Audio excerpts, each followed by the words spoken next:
Thank you everyone for joining us tonight. And my name is Sally Steiner. I'm the Events and Communications Manager at Wisconsin Academy. But to get us started out here tonight, I'm going to turn it over to my esteemed boss, Erica Monroe-Kane, our recent Executive Director, to welcome you all to Wisconsin Academy.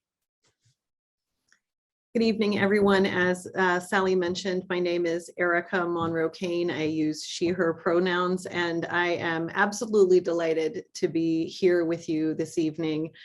I have the wonderful opportunity of serving as Executive Director for the Wisconsin Academy.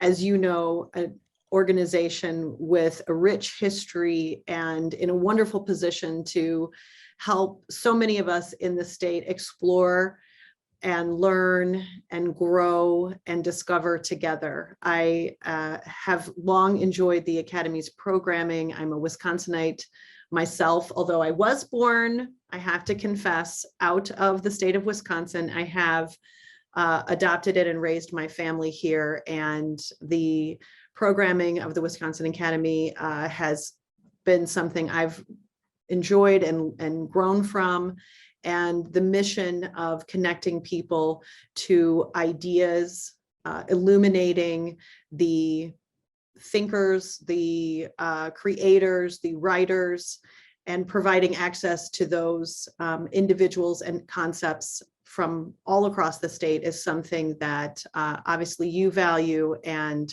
I do as well. So I'm very excited to be with you this evening. This series is a new series, as you can imagine, and I'm thrilled that we are able to kick off these science talks. It's an area obviously central to the Academy's mission, and I think that we're going to have some wonderful opportunities to learn more about it this evening. I also just want to thank you for making time out of your day to join us here this evening, to be a part of learning together and finding out what we can gain from what has been a terrible experience for people all across the globe. There's much that we have the opportunity to learn as we move forward and as we are stepping into a new season and what is hopefully also a new phase or era for us following the difficult times of the peak pandemic. So thank you all so much for being here this evening, and I am excited to learn with you. Thank you. Thank you, Erica. And with that, I just want to start out this talk introduction with something that we like to do at the Academy, which is a land acknowledgement. The Madison office of the Wisconsin Academy of Sciences, Arts, and Letters occupies ancestral Ho-Chunk land, a place their nation knows as Dejope, which translates to 4 lakes. We recognize and respect the sovereignty of the Ho-Chunk Nation, as well as the 11 other First Nations who are caretakers and stewards of the place we now call Wisconsin. And I just want to also bring to our attention that in light of the series content for COVID 2 years on, that infectious disease and epidemics are also a major part of the history of colonization in our state, with Indigenous people often being disproportionately impacted by disease outbreaks. At UW Stevens Point, for example, advocates are working to memorialize a mass grave located on the campus there that contains the bodies of Native people, including many Ho-Chunk people, who died in the 1860s and 70s during a smallpox outbreak that happened in a refugee camp for displaced people, displaced Native people living on that site, and that today is the UW Stevens Point campus. I invite you to learn more about this aspect of Wisconsin's history and to be thinking about the effects of COVID on vulnerable people in our community here today, as we embark on this series examining COVID 2 years on. And with that, I will introduce tonight's speaker. So, Dr. Dipesh Navsaria is a pediatrician working in the public interest. Love that. He blends the roles of physician, children's librarian, educator, and public health professional and child health advocate. He is an associate professor of pediatrics at the School of Medicine and Public Health and a clinical associate professor of human development and family studies at the School of Human Ecology, both at the University of Wisconsin-Madison. He has practiced primary care pediatrics in a variety of settings with a special interest in underserved populations, and he continues to practice in outpatient settings. He also works regionally and nationally with Reach Out Loud, as well as with the American Academy of Pediatrics. And of course, we would be remiss if we didn't mention that in 2018, Dr. Navsaria was honored as a Wisconsin Academy Fellow, and he has also previously served on our board. So we thank him very much for his service and contributions to the scholarship, which continue here tonight with this talk, considering COVID, children, and community. And with that, I'll turn it over to you, Dr. Navsaria. Thank you so much. I really appreciate it, and am honored to be able to continue to contribute to the Academy's mission through this talk. It's, as always, it's a delight to be able to really be someplace that values ideas and to share ideas and to think about how ideas can help improve human existence, particularly here in Wisconsin, but everywhere. I will start by sharing my screen and taking a moment to do that, and then of course rearrange my windows since Zoom wonderfully puts everything in the wrong place after that. All right. Again, thank you. Delight to be here. And I will start off by answering the question that many people have when they hear my bio and my introduction, see all the letters after my name, which is yes, I have a lot of student loan debt, which is only finally coming to an end. But it's been a great journey. And I think you may see how so much of what I have done in the past comes together in this work now in different ways. So let me start by kind of just mapping out what our voyage together tonight is going to be. We'll be talking about the importance of relationships and the science behind that and how much it matters, and then how that feeds into how we can think about solutions, and then finally wrap up with thinking about some of the big picture elements that really come out of all of this. So let's get rolling. Let's start by talking about relationships. Now, the word relationships, I think, when people first hear it, they say, oh, yes, relationships are so important. Kids need them, adults need them, everyone needs them. But there's this sort of idea, right, that oh, this is so precious and important, but it's not real in some way, right? It's not tangible. And what I want to set out is that it's tangible in many ways, and it has broader effects than I think even many of us necessarily recognize. And I think it's important that we learn how to make that case and understand that, because it helps us target the interventions and also think about elements of things we might already be doing in a different way, in a new way. So there's sort of a three-legged stool when you think about children's development and health trajectories, right? How are they going to turn out? So one is the biological factors, right? We know this, and that's why we look at them and examine them and collate them and all those sorts of things.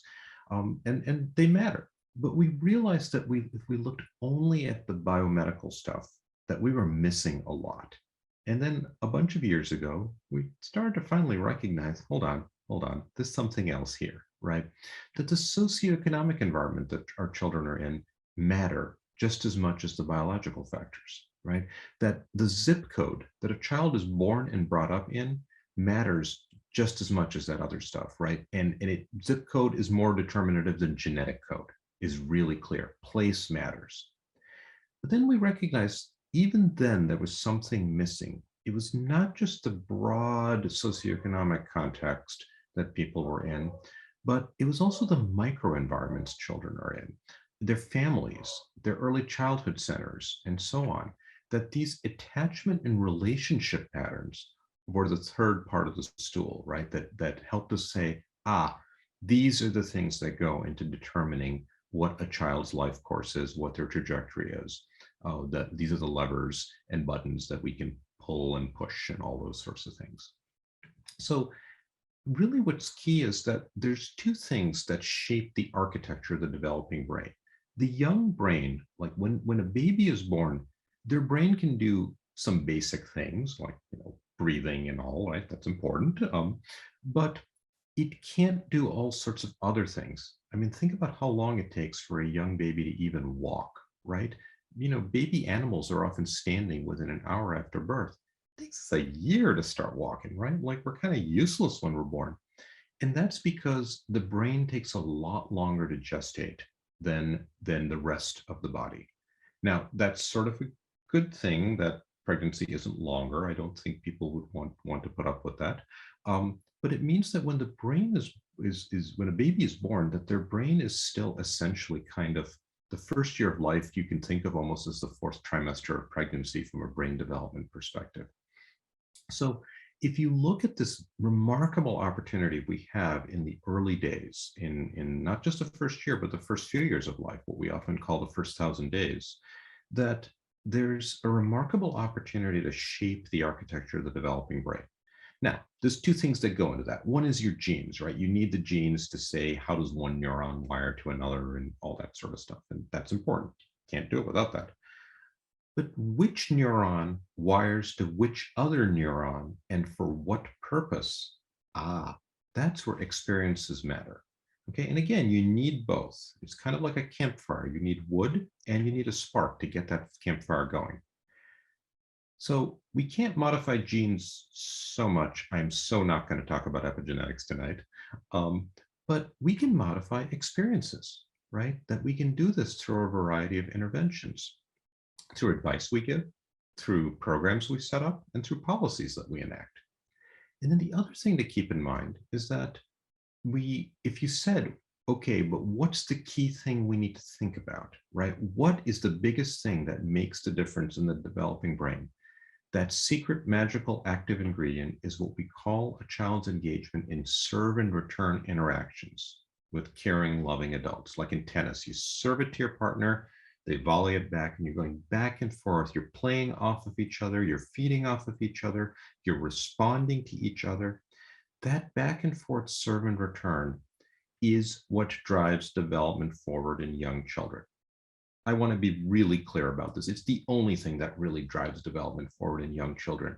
There is no video. There is no toy on its own. There is no app. As one of my colleagues has said, there is no app to replace your lap, right? That it's human beings and interactions with caring, loving human beings. That is what drives that development. And this is the most important thing we need to remember. If you remember nothing else from time, that's the thing to remember. That it's that caring, loving adults interacting with children that make a difference. I'm going to play a short video for you. I used to work for Edtronic at Children's Hospital in Boston when I was an undergrad, so it's been some time. But he created this face-to-face paradigm. You'll see in this brief video what happens when an interaction goes well, and then what happens when we artificially cause it to not go so well for just a brief period of time. I'll let them explain. Babies this young are extremely responsive to the emotions and the reactivity and the social interaction that they get from the world around them. This is something that we started studying 30, 40 years ago, when people didn't think that infants could engage in social interaction. In the still face experiment, what the mother did was she sits down and she's playing with her baby who's about a year of age. I'm like a girl. Oh. And she gives a greeting to the baby gives a greeting back to her. Yeah. This baby starts pointing at different places in the world, and the mother's trying to engage her and play with her. They're working to coordinate their emotions and their intentions, what they want to do in the world. And that's really what the baby is used to. And then we ask the mother to not respond to the baby. The baby very quickly picks up on this. And then she uses all of her abilities to try and get the mother back. She smiles at the mother. She points because she's used to the mother looking where she points. The baby puts both hands up in front of her and says, "What's happening here?" She makes that screechy sound at the mother, like, come on, why aren't we doing this? Even in this 2 minutes, when they don't get the normal reaction, they react with negative emotions, they turn away, they feel the stress of it. They actually may lose control of their posture because of the stress that they're experiencing.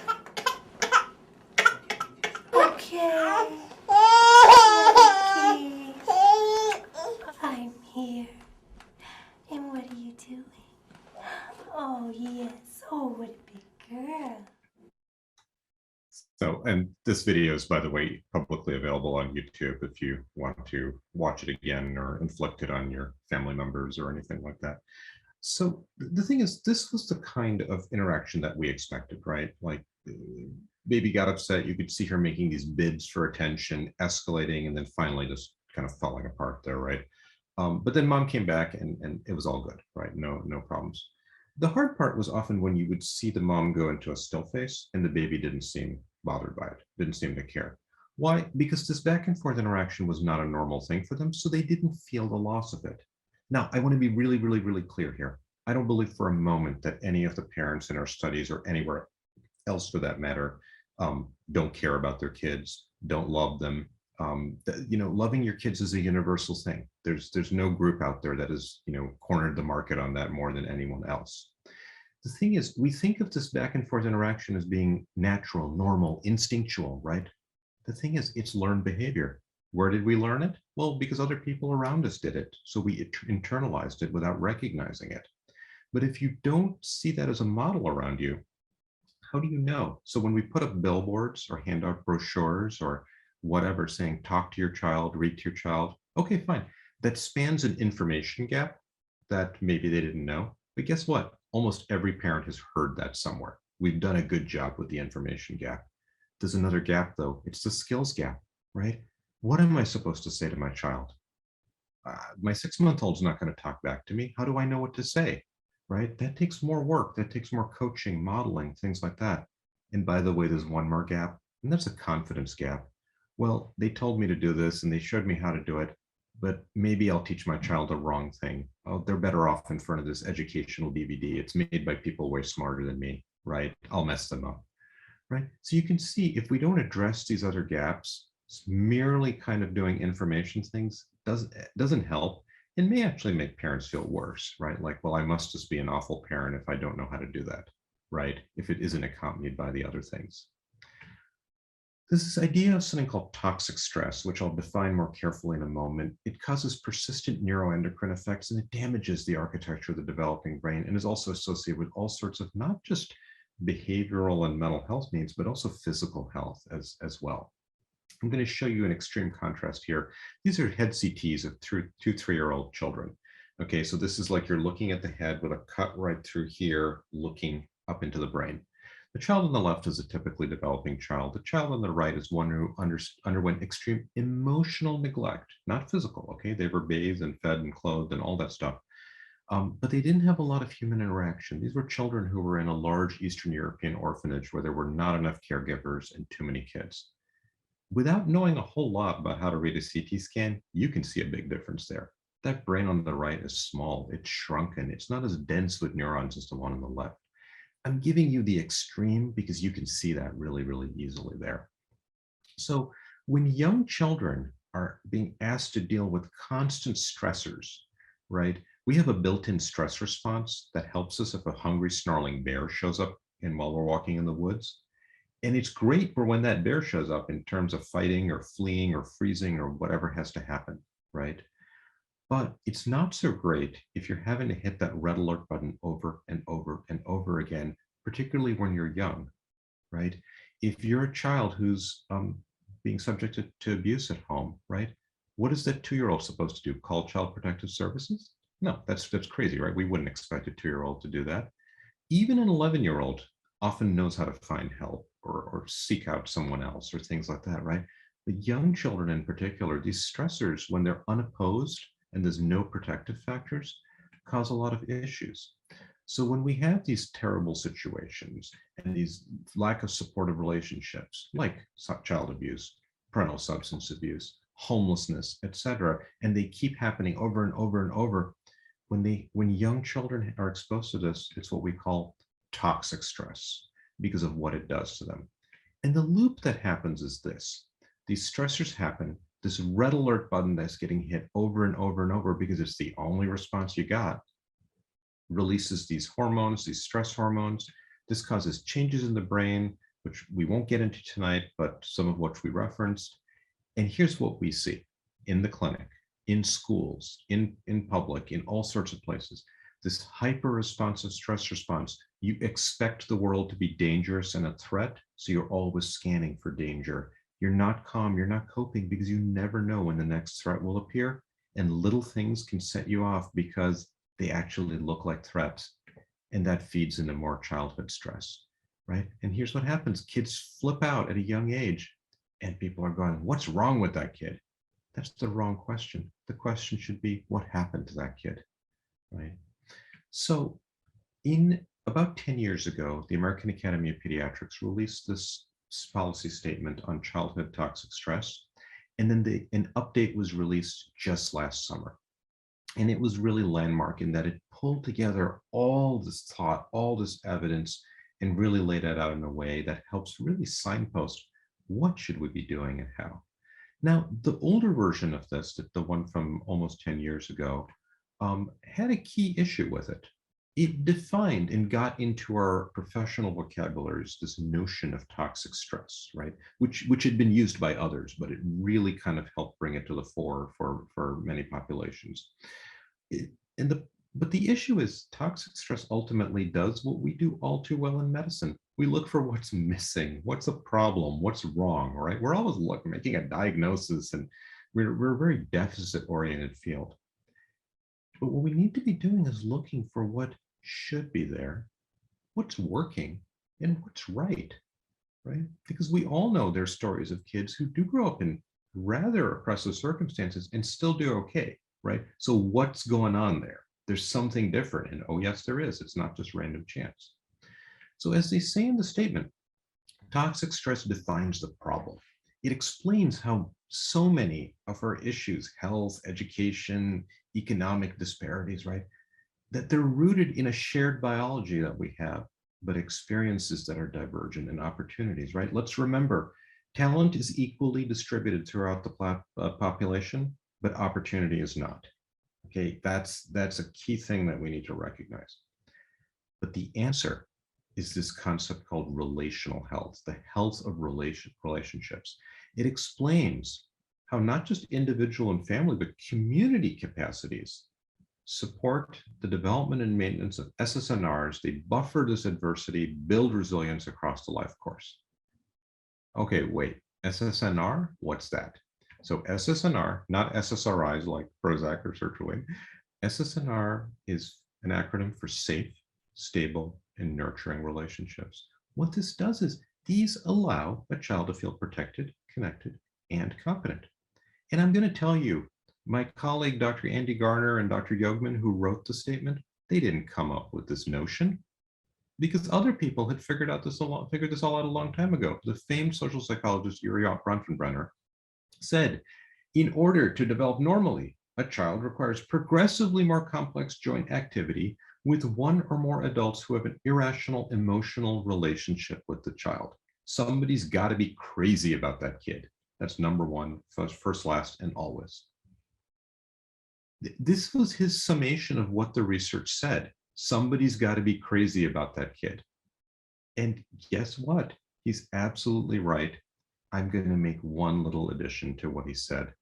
Somebody's got to be crazy about that kid and needs to have the ability to show it, right? Because if the adult can't do that, emotion alone isn't going to do it. The desire alone isn't going to do it. We need to make sure the adults are supported in that.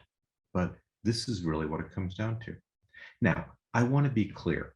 I want to be careful about words like resilience, because there's a lot of talk out there about resilience training and building resilience and so on. We see it in kids, we see it in adults, blah, blah, blah. Or grit. Kids need grit and determination. We need to teach that, right? I think we need to ask ourselves why in the world we're willing to accept the existence of a society where kids need grit and resilience just to survive. Okay, that we need to ask ourselves about our life choices if that's what we think is okay. Often resilience training is used as a substitute for not having to think about a lack of affordable housing or adequate food, et cetera, et cetera, et cetera, mental health care, all the things. So let's just call that what it is. Resilience is important, and I'll even reference it a couple of times, but let's not use it as our one way to fix everything. So It is in the context of all this that I think we can think about COVID. And the reality is, right, that families have faced some extraordinary challenges in this time. And those challenges have not just been related, of course, to the fact of infection. That's a thing, right? And if you look at this dashboard, and this screenshot is so old, don't even try looking at these numbers because they are so out of date. But the point is, right, that there are millions upon millions upon millions of infections throughout the world and people who are COVID positive, some of whom are quite sick, many of whom are not, right? And deaths and all the things that are out there. But let's also realize that there's a lot of families in the US, right? Somewhere north of 80 million family units. And most of those families have been affected, just like everyone, by if not just COVID, but the necessary effects of having to control this disease, right? That there's been changes in employment and ability to socialize and normal activities and all those things, right? So there's virtually no one who's untouched globally, let alone in the US, by the effects of this pandemic. And I want to be clear, there's a lot of talk sometimes about, oh, all these new challenges, the great equalizer. Well, you know what, struggles have always been present, but this pandemic has laid them bare for us in some ways. I mean, I'm a little sad that it took a pandemic for us to suddenly realize how important early childhood providers are. Like, really? Like this wasn't a crisis all along, and all of a sudden, oh, gee, who knew that essential workers have kids that need care that's affordable, let alone high quality. And of course, the other thing that also has happened that is long overdue is thinking deeply and meaningfully and taking action on racism and discrimination that is frankly endemic to our country. This is an AAP policy statement on racism and its effects on child and adolescent health. This actually was published 2 summers ago. So this is actually or maybe even 3, pre-George Floyd, okay? And this not only lays out the evidence, it talks about actions that can be taken, again, largely in a health context, but also more broadly as well. So recognizing, right, that it's not just COVID, right? It's also dealing with really talking through being meaningful and intentional about working on this issue, which is not easy. I totally get it. But this because it isn't easy doesn't mean we shouldn't do it. Okay, so what can we do around thinking about solutions? I don't have a magic solution that fixes all these things, but let's talk about kind of what things can go into solutions. So we need to build capabilities in families and communities and so on, right? That if you don't know how to, talk to your young infant, okay, we can show you that. We can help you with that, right? We can build that capability in you. We need to build capacity. What if you say, I love reading to my child, but I can't read to them every night because I'm working my second job because that's how we make ends meet. Okay, telling them yet again that this is what you need to do doesn't help. A living wage helps so that they don't need to work that second job, right? So we need to think about what are the capacity elements that we ought to be pulling in. Let's do things in homes and communities, right? Don't bring them to the fancy tertiary care medical center or the place downtown that's nowhere near your neighborhood, et cetera, because it may as well not exist if it's challenging to get to. I worked for a couple of years, the last few years, through much of the pandemic, as a staff pediatrician at the Dane County Juvenile Detention Center. We had to very quickly not allow family visitation in person, but almost immediately replaced it with virtual offerings.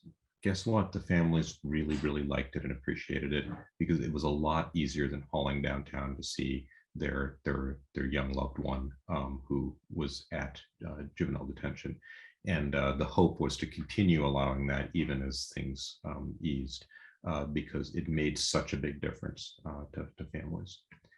Address root causes, right? We love going for the surface thing, but it doesn't actually fix anything, right? You try to nudge up a reading score somewhere, but did it really make a difference? Go for the root causes, try to go for long-term effects, use a prevention mindset. We're terrible at prevention.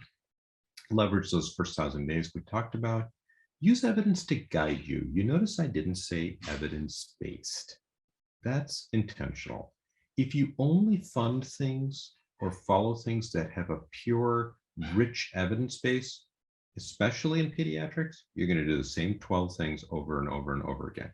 Okay, come on, let's have a little bit of experimentation, trying some other things. Don't do something completely, kooky, but come on, let evidence guide you, build out the evidence that's there, but don't be a slave to it either. And then finally, here's one of the key things. We need things that are scalable. Gosh, there's some lovely programs out there that have such great effects, and they cost way too much per family, per person they're helping, et cetera, that there's no way we can possibly afford. And I'm talking about like, it's just simply impossible. It's not even an issue of like, well, if we reallocated budget or whatever. It's like, no, it's really that expensive. So we need a mix of interventions, and we'll talk about that more, right? Some that are the high price tag with high efficacy, but then we also need to think about what are the lighter touch things that actually can be taken to scale.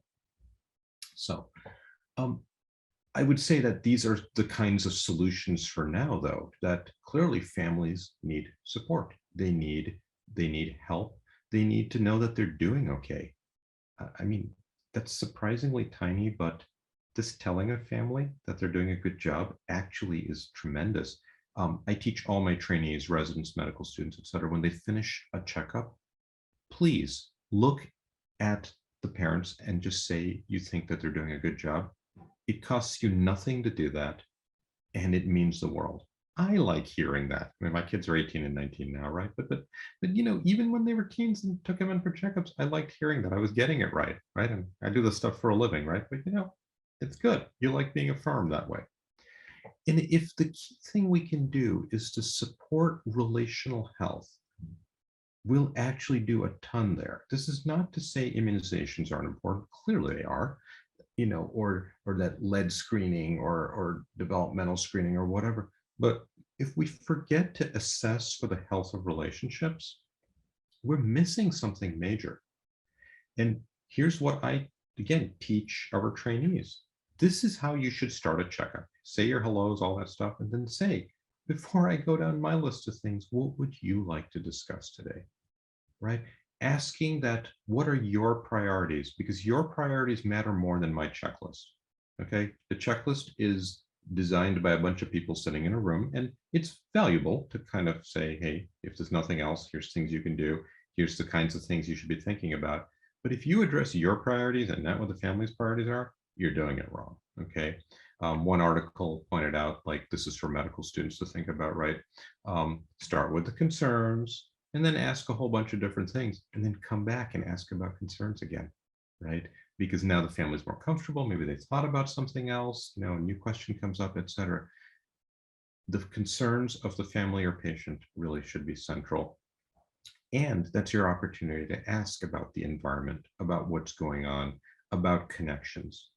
And I would argue, unsurprisingly, for someone who is the medical director of Reach Out and Read in Wisconsin and the board chair of Reach Out and Read nationally, and as a children's librarianship degree, that I think that shared reading actually is a wonderful scaffold for accomplishing a lot of these things. It's not the answer to everything, but if we can make sure that shared reading is happening successfully, then we'll actually achieve a lot of these goals. Because you may be sitting here going, yes, I understand what you're saying about relationships. What does that mean, though, in practice? How do you make that happen? Well, I think shared reading is one of the routes in which to do that. Not the only, but one of them. Because here's the thing. If we want to have grown-ups who are successful, fluent readers, what has to happen? Well, they need to have proper reading instruction and support. If there's any learning disabilities, they need to be appropriately addressed or at least screened for and all that. We need to make sure they can hear and see. They need to have an access to a ready supply of diverse, high quality books. Okay, great. But it's not just the books. I'm just going to tell you right now, if all you do is a book giveaway program, the evidence base for that is terrible. There's almost no evidence that it's meaningful on its own, right? So what needs to happen? Well, you need to have the adults who are comfortable, confident, and capable of sharing those books well with young children, right? The book doesn't do anything if it sits on a shelf, okay? It needs to be open in the hands of a reader or a parent, child, and so on. But of course, to spend your time doing shared reading, remember, some of you may be familiar with the concept of Maslow's hierarchy of needs, right? You can't attend to the higher order stuff about your life and your career and your happiness if you're worried about safety, shelter, food, things like that. So families need to have their basic needs being met. And how can we, the royal we, the all of us out here thinking about how to do this well, do that? Well, it's through the programs we set up, the policies we enact, and the advice that we might give. So I focus a lot on this part, right? I don't simply work on book distribution. I mean, actually, I got to say, there's a lot of good book access out there. Public libraries are a marvel of the United States and do amazing jobs at getting kids access to books. And this is not to say that book distribution alone is an awful thing. I'm just saying that it may just be neutral. But if we address the adults being able to do shared reading well, then what we'll actually have is those books become incredibly valuable, because now that they know what they can be used for. I had a family once where the mother had heard the reading message, but she was kind of pushing a book at her 4-year-old and saying, "Here, go read, right?" No one had taken the step to say, "But it's you reading with him. That's actually the key part. And let's talk about that," right? In a supportive way and so on. Because it's not just throwing books at kids and saying reading is important, that we need to make sure adults feel like they can do this well.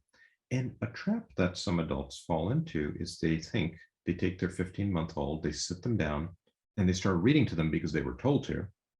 And what does this 15-month-old do? They start squirming. They start losing interest. Why? Because they're a 15-month-old and they have an attention span of like half a second, and that's normal. That's developmentally normal. But what that parent might be thinking is, oh, he's not liking this. Oh, I don't like reading either. He's going to be just like me, isn't he? Right? And then they stop doing it. Instead, what they need to do is this thing called dialogic reading. Now, this is not a phrase I use with families because it sounds technical and all that. I say, hey, let your child hold a book. Let your 15-month-old turn the pages. Let them go whatever direction they want. They want to go backwards in the book? Go ahead. You want to just talk about the pictures in the book and not actually read the story? Where's Max in these pages? Oh, there he is. What's he in? Oh, you're right. That's a boat. What color is the boat? Oh, yes, it's a red boat, right? That back and forth. I don't care if you never read the story to your toddler. I'm not going to make you write an essay on it, right? So this back and forth dialogic keeps that young, squirmy, short attention span child who's perfectly normal engaged in reading until they're able to listen better and pay more attention and focus and listen and follow the flow and all that, which can be as young as age 3, right? This is something that people do automatically if it's modeled for them. But if it's not been modeled for you, how would you know how to do it? So when all this works, reading becomes a triumph of the early brain, all these different circuits and things that we can pull together. And it's also a relational triumph, right? That it's this together time of a parent and child doing something. And you don't have to wonder, am I doing this right? Because it's, hey, let's look at this book together, talk about it, go for it, right? And once that becomes a habit, the habit becomes automatic and reading becomes fun. And we've put this into a lot of areas of pediatrics. The Bright Futures guidelines for health, for checkups, basically, specifically have a pull-up box talking about promoting literacy in the checkups. These are like the national guidelines for this. The Nelson textbook of pediatrics, which is like our big 2-volume textbook. If you look right over my, my left shoulder, those 2 big green volumes that are on my shelf there are indeed the 21st edition of the textbook. And in the section on checkups, it talks about many of the things that we've been talking about: answering parents' questions, family-centered care and partnership, and talks about early literacy. So both of those, the Bright Futures piece and this, I wrote. So of course it says these things, but again, no one else took it out. We had the opportunity to really say this. And this is something that I used to hand out in primary care clinic, the prescription to read, right? And I want to point out something about the evolution of this graphic. It used to say years ago, read books. And then I realized probably about 8, 9, 10 years ago, hold on, I'm sending the wrong message here. It should say share books together. It's the relational message that matters. And that's what it said ever since then. So that's part of why I show this, is to say language matters, right? It's not just about reading, it's not just about books, but it's about the relationship that goes on there. So again, we're not just giving advice or giving away books, but we're actually we're secretly doing parental skill building and support in a network that already exists. We pay no one to do this. It's actually, we have a really bizarre business model. We pay no one to do Reach Out and Read. They pay us nothing to do it. We train them, they go out and do it and remain engaged, we hope. And somehow it all works, which is really fantastic. So enough about Reach Out and Read, although I'll just make one more plug. If you want to hear more about early literacy, children's books, parenting, all the things that live in the core and the penumbra of everything I've just discussed, we now have, for almost 2 years, a podcast, and I am actually the host of the podcast. So come listen to the Reach Out and Read podcast at that URL. Please subscribe, download, and we hope you'll give us 5 stars. So to wrap up here, let's talk about some of the big picture again of thinking about relational health, about how we support families and so on. So coming again to that revision of the quote unquote toxic stress policy statement, some things are clear. What happens in childhood does not stay in childhood, right? So if we get it right, we're going to have big positive impacts down the road. If we don't get it right, we're going to have negative impacts down the road. And when you don't have these SSNRs, when adversity happens, you get these toxic stress responses that are on the molecular, cellular, and behavioral levels.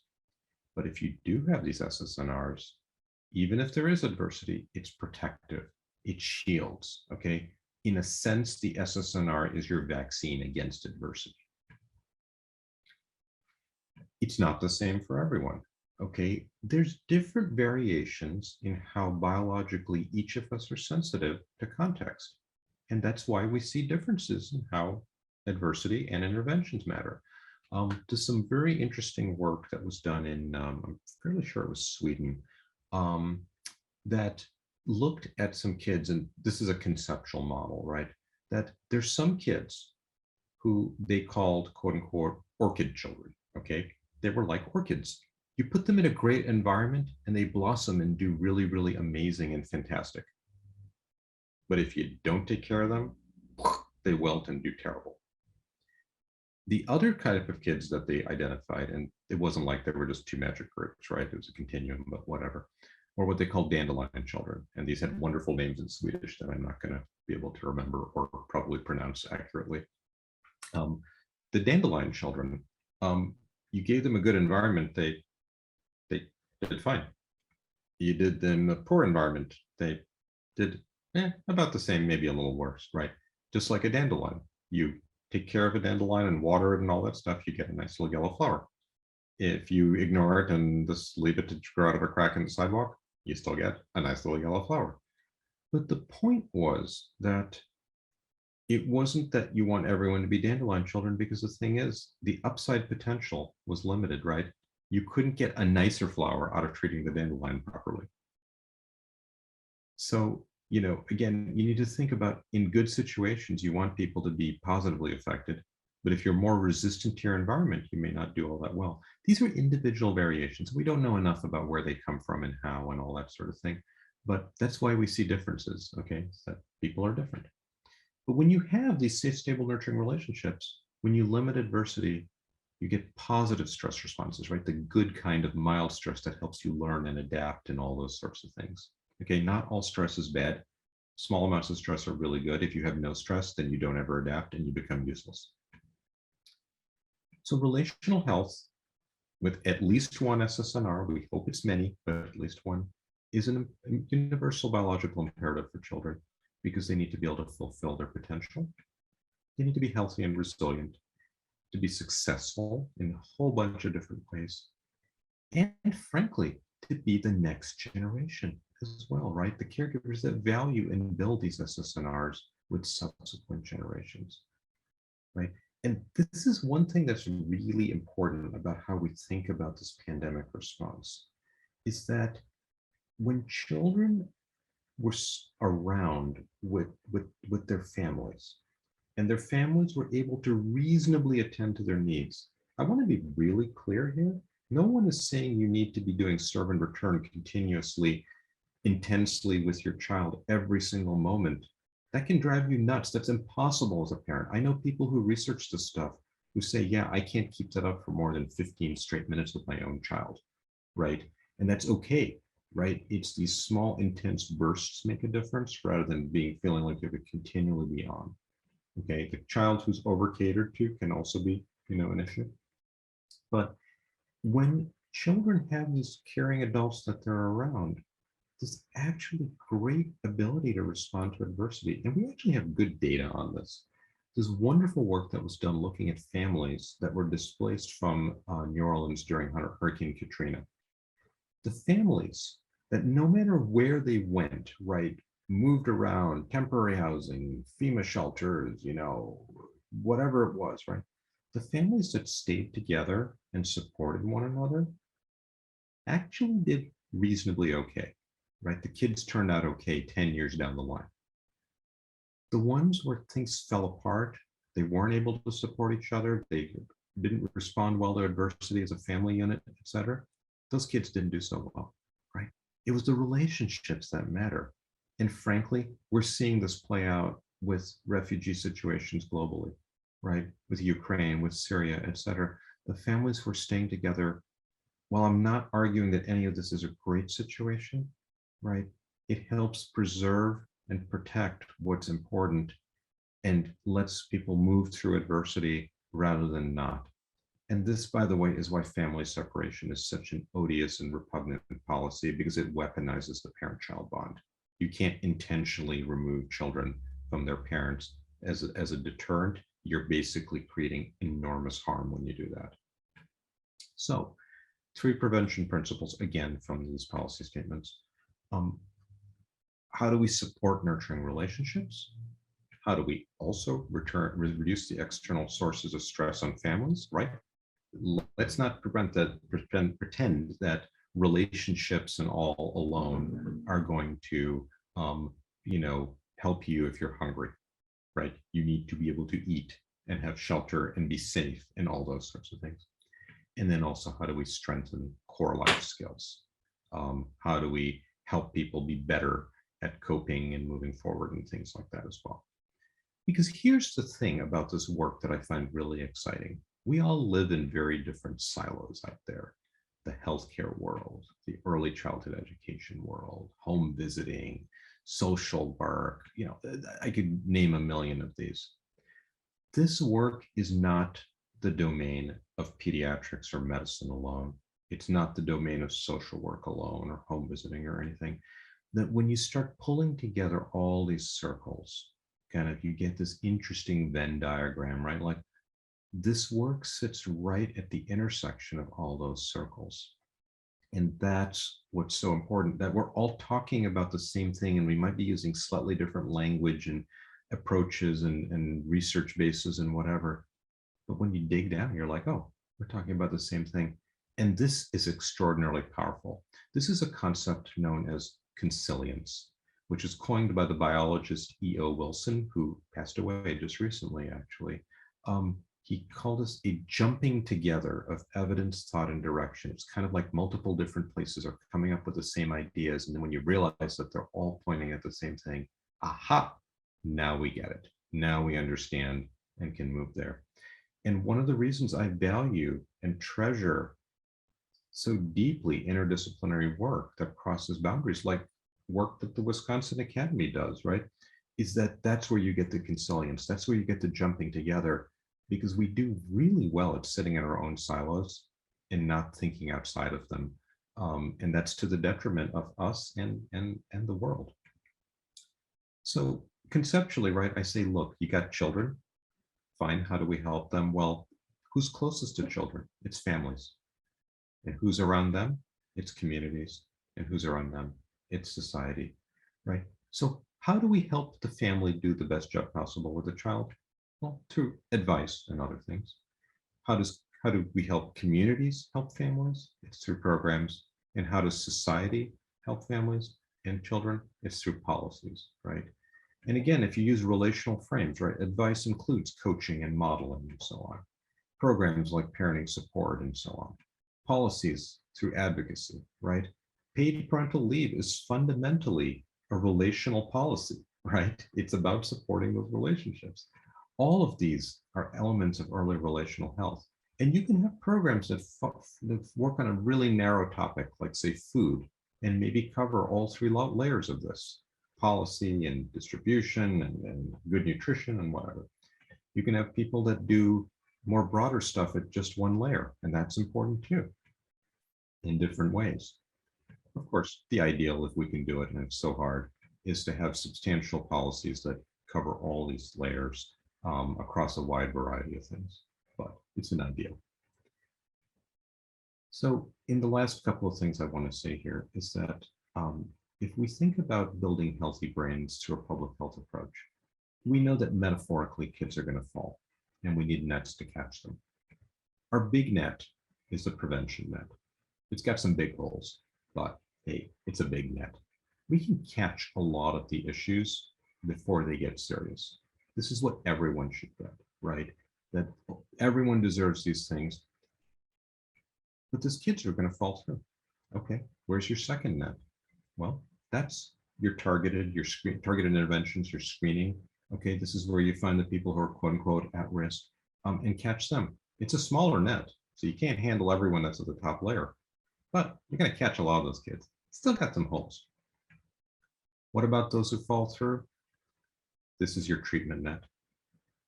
Let's not let everyone fall through the treatment net, because you know what? They're going to roll right off the side. There's not enough room. We love doing treatment. We want everyone, oh, ICU care, ICU care. Yeah, we're not going to prevent it. We're going to do ICU care. Really? All of these are important, right? And you can think about this, that in relational terms, at the prevention level, promote relational health. At the middle level, identify and address problems before they become more serious. And then at the lowest level, repair them.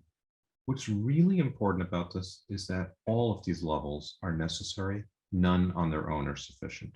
So even if what you do in your life is on only one of these levels, that's okay. You don't need to hit every level. But you gosh darn better know who's above you and who's below you, because you rely on them and they rely on you. And then how can you help each other and advocate for each other? And again, the policy statement points out some examples of these things in tertiary, secondary, primary ways, different things providers can do, things that can happen at practices, and then at the community level. I don't want to dwell on this too long. The last two things I want to close with are, I had the pleasure of visiting Florence, Italy for a conference just before the pandemic, a few months before. And in it, I went to visit the famous Uffizi Gallery. And in the Uffizi, I found this picture by Santi Di Tito. One of my colleagues, actually the conference host, loves collecting pictures of reading Madonnas, because it's one of the few pre-modern depictions you see of a mother and child reading together. And she didn't have this one in her collection. And what I loved about this was that not only is the Madonna reading to her child, she's got the book out there. You can see the child, the Christ child, who actually looks like a child, does not look like some weird malformed adult like some Renaissance painters or early painters did. You can see pointing at the book, recognizing this, and it's a familiar thing, right? You see this act of dialogue, this act of relational health right here, and you notice the saints looking at them, right? That this Di Tito did a wonderful job with this painting, saying, this is so important that I'm going to take this relational moment, this moment of interaction, this moment of what we call in developmental psychology of joint attention, and I'm going to connect it all together in this, and I'm going to assign it to the Virgin Mary and Christ Child and put saints there looking at this, with wonderment, right? That this is not new. This has been going on all along, and people have been capturing this in art. And I just think it's amazing that it came out. And the last image I always go to is my wife reading to my son years ago. He's a sophomore now at UW-Madison, so this is obviously some time ago, and he's deeply embarrassed that I show pictures of him as a child, but I caught them in this lovely moment of being lost in a book together. And it reminds me that children are made readers in the laps of their parents, but also that parents are their child's first and best teachers. And if we can protect, promote, and help make this a reality for every single child out there, even in the face of adversity, this is the answer, right? This is what it is, that it's fundamentally a relational solution when the stresses upon us are fracturing relationships and threatening relationships in so many different ways. With that, my public-facing social media, my email if there's questions that occur to you later on as well. And with that, I'm happy to turn it back over to our hosts to take questions in the Q&A box. Thank you so much. All right. Thank you, Dipesh. I'll get us started out with some questions here that I have. So after hearing a lot from you about relational health, I'm left wondering, in times in this time we're living in, when on a broader society level, it's difficult to do relational activities. I wonder what you're seeing in clinical practice and what your thoughts are from your research on how children are coping with this time of pandemic, quarantine, masking, different things like that, not being able to go to school or daycare regularly. I'm thinking in particular about a friend who had a baby during the pandemic, and her baby was born with some kind of lung issue, I think premature. And so she was advised by her doctors not to be bringing the baby out into public too much, so it wouldn't catch COVID.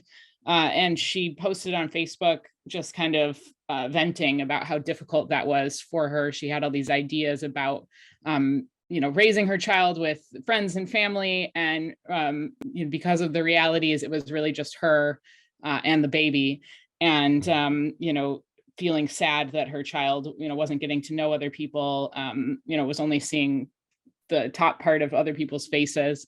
I just wonder, from your perspective as someone that's studied relational health, how you view situations like that, and how you think children are coping with growing up in these times. Yeah, it's a great question, and I thank you for raising that. And first, just to just recognize that parenting is hard, even in the best of circumstances. Say this as a parent myself. And I think when we're facing broad societal challenges like this, right, it raises a lot of questions, and it raises a lot of fears and anxiety. Even if the evidence doesn't bear out something, right?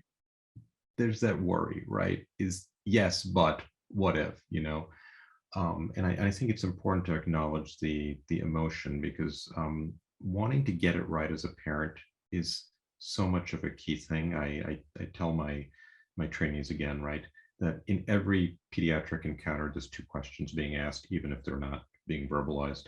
How's my kid doing, and how am I doing as a parent, right? So we need to make sure we address those in some way, shape, or form. First of all, remember that at least one SSNR, right? So this child has a parent that loves them dearly and cares deeply about them, and that's important. We also have good data, actually, from the US Census. This is some made the news a few months ago, that at least in 2020, right, there's a lag time in census data being released and all, we actually found that families spent more time reading together and having family dinner together because they were cooped up together, right? So actually, these were relationally positive activities, right, that became more possible because no one was traveling, no one was out in the evenings, et cetera, et cetera. So there were all those things.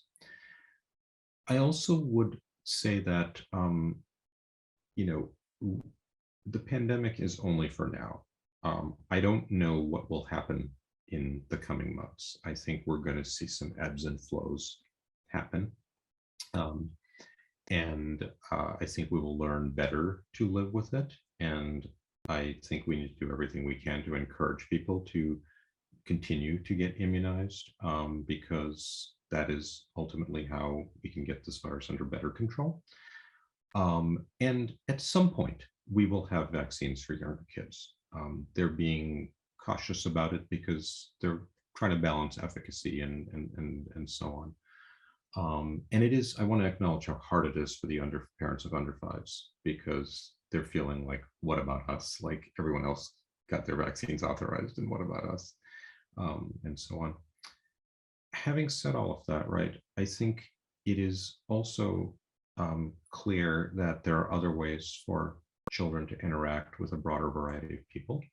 You know, it's hard to know how much screen interfaces are meaningful to young children, but being able to hear voices of other people and see them briefly is important.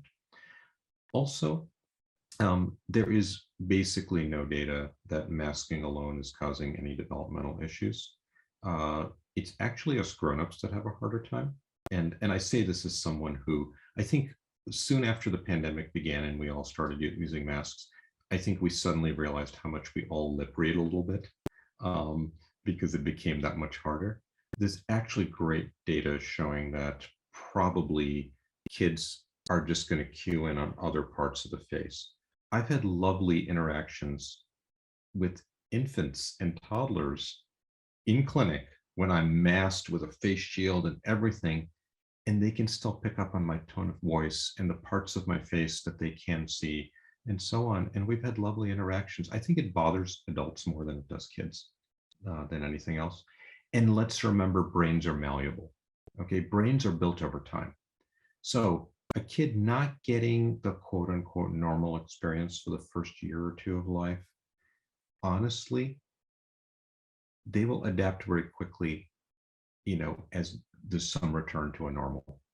I'm really not too concerned about that.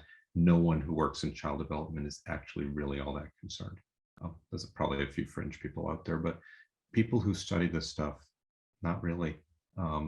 Even the masking stuff, they've been looking at that in East Asia for a long time because there's a lot more mask wearing that just happens there culturally over time. And they were mystified by these sudden assertions that were coming out of the West that this was harmful. They're like, it is? I've never seen that data, and I studied this stuff, and it wasn't. It was all people kind of worried, but then making up assertions without actually having any evidence to go on. So I guess what I'm saying is that continue with the strong relational moments, continue with the at least one SSNR, and things will get better. Yeah, it sounds like a parent's overreaction about those kinds of things could almost be more harmful than the actual situation itself of distancing and quarantining and these things like that. So I think it's fundamentally anxiety, right? I mean, it's our own anxiety about, is everything going to be okay? This is a pretty, this is a pretty dramatic change in our social world, right? Is how we react and respond to each other. And it's hard. And look, I'm just as sick as everyone else of being on Zoom, right? You know, and I'm teaching undergrads this semester, right? And while I'm ever so slightly nervous about the mask mandate on campus being lifted, I'm also really looking forward to being able to teach without a mask on. yeah. And to see, I like my undergrads to see their full faces and all that sort of stuff. It's just a nice thing. Now, if we were told we still need to mask, we'd still do it. Yeah.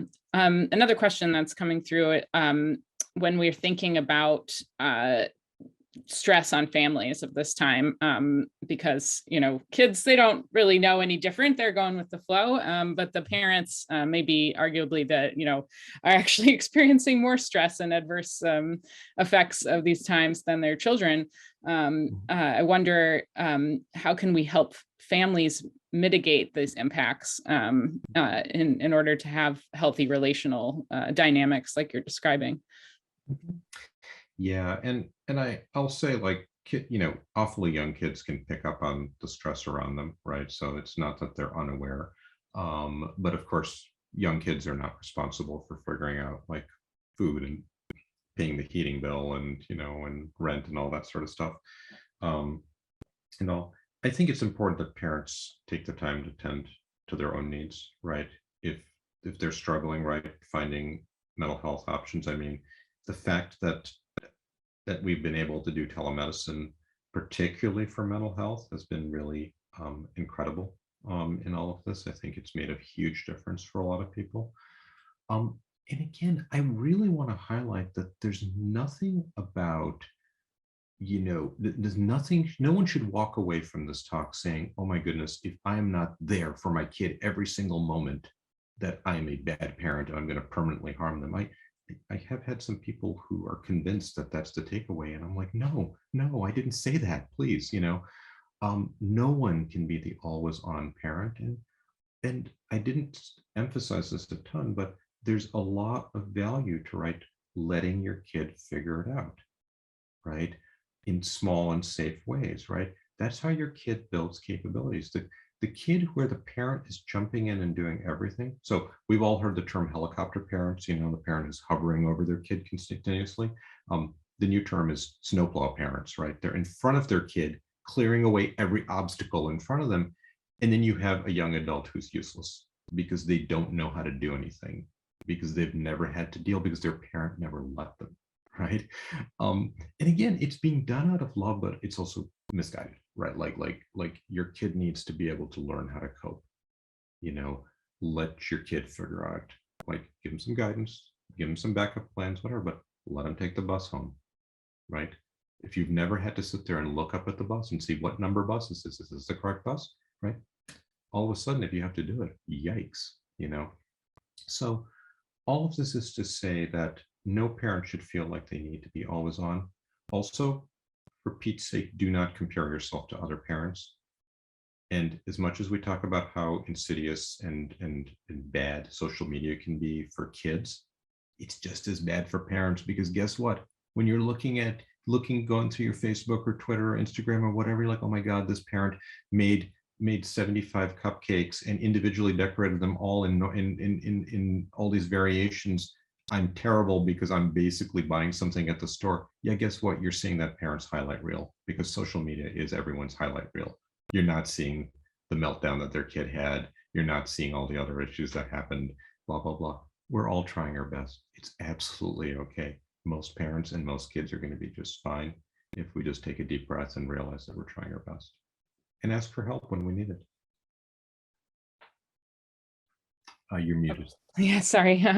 Coming off of that question, we've got a question. Do you have advice for maintaining a relationship with long distance kids? For example, grandparents, aunts, uncles, parents that, have separate homes, in light of, social media becoming such a even more of a presence in our lives, and video calls and things. What's your experience, or what are you seeing with very young children, or do you have advice for keeping in touch in long distance situations? Yeah, I'm chuckling a bit because this will sound like an ad for the podcast, but we actually dealt with this on two different podcasts.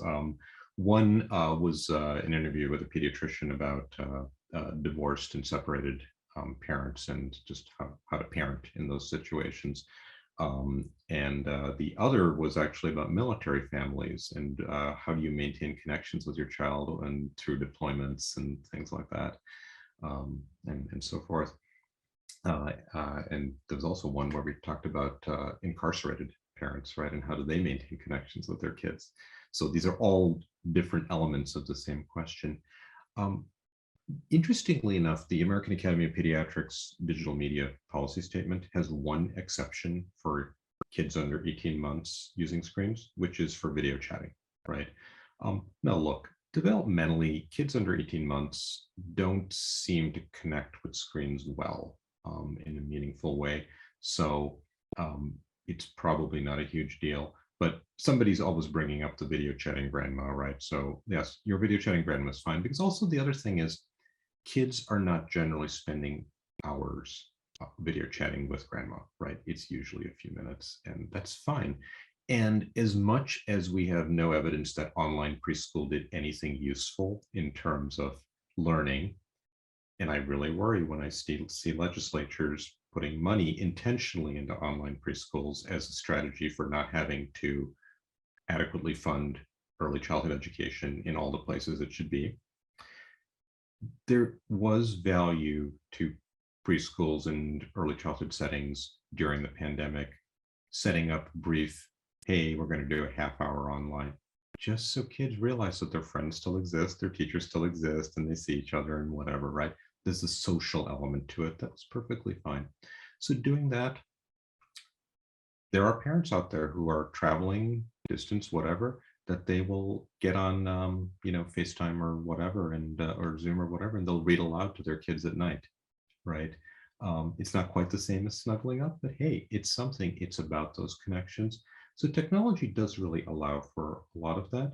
And I gotta say, even as your kids get older, right, whatever, I mean, look, it's great that I can text my daughter a heart emoji, let her know that I'm thinking about her, right? That's one of the positive things about all this technology. So I think there's a lot of ways of doing it. It doesn't really need a lot of specialized software or gimmicks. It's just about making that connection that's out there. Mm.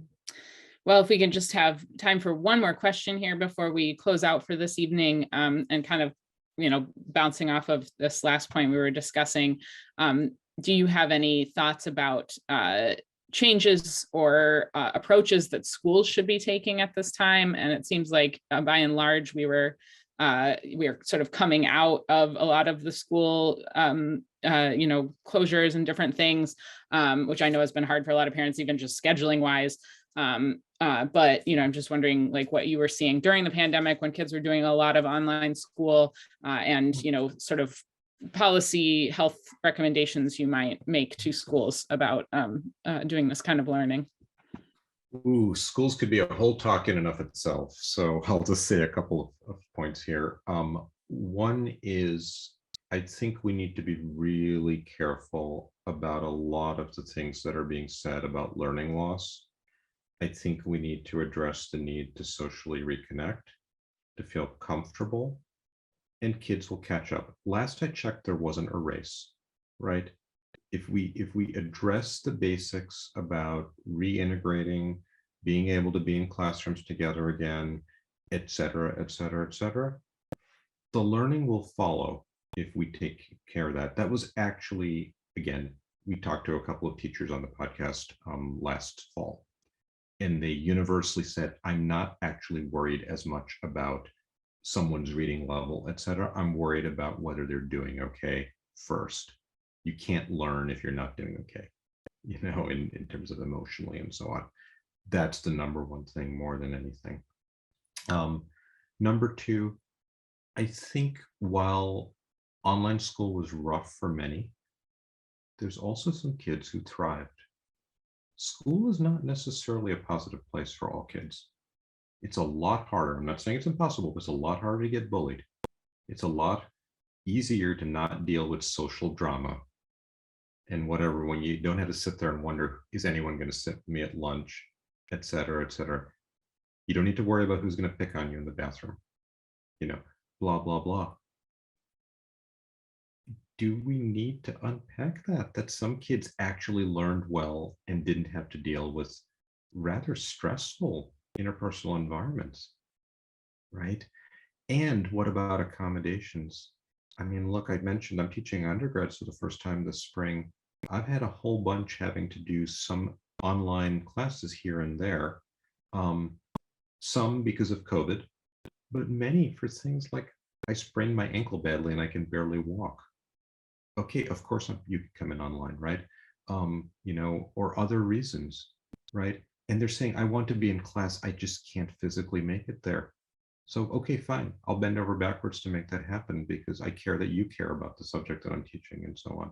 So I think it's going to force us to rethink a lot of elements of what it means to be in person. Don't get me wrong, I love seeing people in person. I want to see people in person. There's a lot. Hybrid teaching is one of the hardest things I've had to do. This is easy, actually. Virtual Did you teaching, do online clinical practice, virtual? very little. I wanted Uh, to, but strangely, we didn't have as much demand as we thought in the setting I was in. So whatever. And let's say if you have 4 kids and one of them's ill, bundling up all 4 kids to come in is a lot of work. So if we can at least do some level of stuff online, it's actually a net benefit, right? Like, so there's that too. But, you know, coming back to teaching, it's like, I think there's a lot of elements of this that we need to think about that is, you know, what can we do? Virtual is easy. Like, this is actually not hard for me at this point, what we're doing right now. But if I was having to present in a room and keep my eye online at the same time, oh my goodness, the cognitive load from that, I do it because it's important, but it's hard. So I think we need to think creatively about that, because also the future of work and hybrid environments and flexible environments and nationally distributed work staff, you know, is another key one. That's not to say that we should all just sit in our rooms at home and only be on Zoom. I don't want that future, but I think we also need to be open to how that may be part of the future that's out there. And school is just a reflection of that. For sure. Well, thank you so much, Dipesh, for this lovely talk. We got a comment from someone who's a retired nurse who's just thanking you for having a sort of a fresh perspective on medicine that's not only about the medical, but also about some of these like social factors and reading and things. So yes, thank you so much for your. Thank you. I appreciate you. Yes, thank you for your nuanced approach to this. And it was so great to hear from you. And I'll just take a moment here to plug our upcoming talks, if folks can see that. So next on Thursday, April 7th, we are welcoming Dr. Jonathan Temte to the screen. He is a public health researcher who's going to be talking about his various experiences during COVID, working in clinical practice and as part of some respiratory studies going on in a school district in Wisconsin, and also as part of some policy creation for the vaccine in Wisconsin, and then also on the national level. So it'll be really interesting to hear from him about all of that. And then on May 11th, this talk, please note, starts an hour earlier at 6 p.m. Sorry, I've got it on that auto roll there. We're welcoming infectious disease researcher Dr. Navsaria to talk about this virus and the particularities of how it developed and how it spread, and where we go from here to move us towards a healthier future. So please join us for those talks, which you can register for on our website. And at this point, I will allow the slide to roll to our next slide, because if you like our work, we always welcome your donations. To put on work like this, requires funding, and we would love to have any donations that you'd like to give us this evening or anytime. So please register for our upcoming talks, and we hope to see you at some future Wisconsin Academy programming. And thank you, Dr. Navsaria, and thank you, Erica. Thank you, everyone. Have a wonderful evening.